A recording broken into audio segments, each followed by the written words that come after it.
Bengaluru cafe blast से जुड़ी ये बड़ी खबर है। कैफे ब्लास्ट का अल हिंद मॉड्यूल से कनेक्शन, आईएसआईएस के अल हिंद मॉड्यूल से जुड़े हैं तार। विदेशी हैंडलर के संपर्क में थे दोनों आरोपी। सूत्रों के हवाले से बड़ी जानकारी।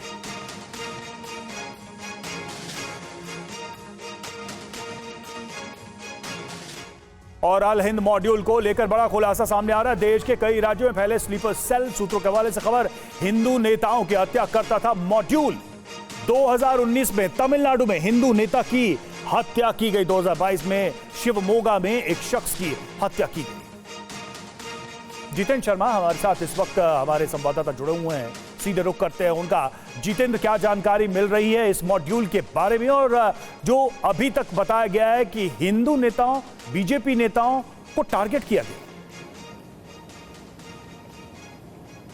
जी बिल्कुल, देखिए अब्दुल मतीन ताहा और इसके अलावा जो मुसफ़िर है, उन दोनों की गिरफ्तारी के बाद कई अहम खुलासे हुए हैं। दरअसल आईएसआईएस का जो अल हिंद मॉड्यूल था, इसको लीड हिंदुस्तान के अंदर, खासतौर से दक्षिण भारत के अंदर अब्दुल मतीन ताहा कर रहा था। और पूछताछ के दौरान इसने बताया कि दरअसल साल 2019 में इन्होंने एक हिंदू नेता का कत्ल किया था, और उसके बाद साल 2020 में इस मॉड्यूल से जुड़े तकरीबन 22 ऐसे आतंकी थे जिनकी गिरफ्तारी की गई थी अलग अलग लोकेशन से। और साथ ही उनके जब ठिकानों पर रेड की गई तो पता चला कि हर ऑपरेशन के लिए ये अपने मॉड्यूल का एक नया नाम रखते थे और उसी नए नाम के साथ अपनी कार्रवाई को आगे बढ़ाते थे। दरअसल ये जो रामेश्वरम ब्लास्ट के जो कैफे के अंदर ब्लास्ट हुआ, इसका जो ट्रिगर था वो दरअसल विदेश में बैठे इनके हैंडलर के हाथ में था। वहीं से इशारा किया गया और उसके बाद ही इन्होंने रामेश्वरम कैफे के अंदर ब्लास्ट किया था। तो फिलहाल इनके हैंडलर तक पहुंचने की एनआईए के द्वारा कोशिश की जा रही है। इन दोनों से पूछताछ की जा रही है कि आखिरकार किन किन राज्यों में इनके स्लीपर सेल फैले हुए हैं, और इनके स्लीपर सेल के जो चेहरे हैं उनको बेनकाब करने की कोशिश भी एनआईए के द्वारा लगातार की जा रही है। जी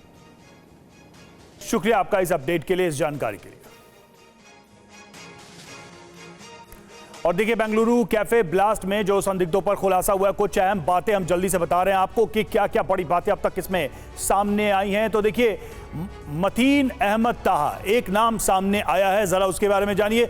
मुख्य साजिशकर्ता मतीन अहमद ताहा, और विजनेश और सुमित नाम भी रखा। 10 लाख का इसके ऊपर इनाम था, पहले से ही ये वांटेड था, तलाश थी। और अब दूसरा नाम मुसाविर हुसैन शाजिब का नाम है। कैफे में विस्फोटक रखा था इसने, और तस्वीरें भी उसके सामने आई हैं। मोहम्मद जुनैद हुसैन सईद का छद नाम था। 10 लाख का इसके ऊपर इनाम था, यानी इसकी भी तलाश थी। और अब देखिए, इस पर कार्रवाई भी हो रही है। अब ये बड़े खुलासे भी हुए हैं, सामने आए हैं। तो सबसे बड़ी बात यह है कि इनका एक जो मॉड्यूल था उसके काम करने का तरीका भी सामने आया है, जिसको लेकर बड़ी जानकारियां सामने हैं। बेंगलुरु कैफे ब्लास्ट को लेकर संदिग्धों पर ये बड़े खुलासे अभी तक सामने आए। मुख्य साजिशकर्ता और साथ में मुसाविर हुसैन शाजिब, जो कि कैफे में जिसने विस्फोटक रखा था, एक्सप्लोसिव को रखा था, और इसके अलावा ये अपने फेक नाम के साथ ऑपरेट करते थे। इनके ऊपर इनाम भी था, वो भी बड़ी जानकारी हम आपको दे रहे हैं। और देखिए, इस बीच एक और अपडेट है बेंगलुरु कैफे ब्लास्ट को लेकर। आरोपी अल हिंद मॉड्यूल को लेकर ये दो तस्वीरें आप देखिए। देश के कई राज्यों में स्लीपर सेल मौजूद। आईएसआईएस के अल हिंद मॉड्यूल से जुड़े हैं ये आरोपी, जिनका हम जिक्र कर रहे थे, जिनके बारे में ये बड़ी जानकारियां हम आपको बता रहे थे। हिंदू नेताओं की हत्या करने का एक पैटर्न नजर आ रहा है इसमें। और 2019 में तमिलनाडु में हिंदू नेता की हत्या की गई थी। बेंगलुरु कैफे ब्लास्ट से जुड़े ये बड़े नाम हैं, और उनके काम करने का जो पैटर्न, जो मॉड्यूल, जो तरीका है, उसको लेकर भी ये बड़ी जानकारी सामने आई है।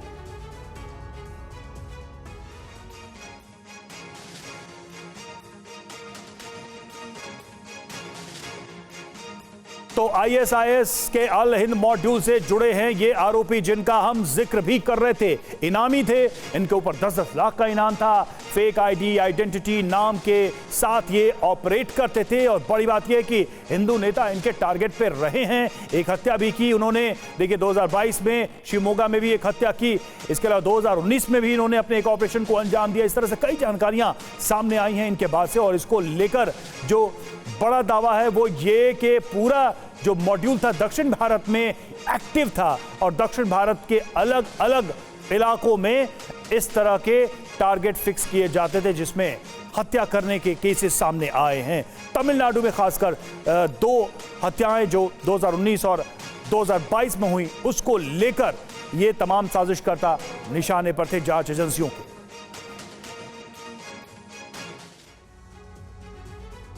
और बेंगलुरु ब्लास्ट के आरोपियों को 10 दिन की पुलिस रिमांड दिया। कोर्ट ने दोनों आरोपियों को 10 दिन की रिमांड पर भेजा। आरोपी मतीन मुसव्विर हुसैन को 10 दिन की पुलिस रिमांड पर भेजा। 1 मार्च को बेंगलुरु के रामेश्वरम कैफे में धमाका हुआ था।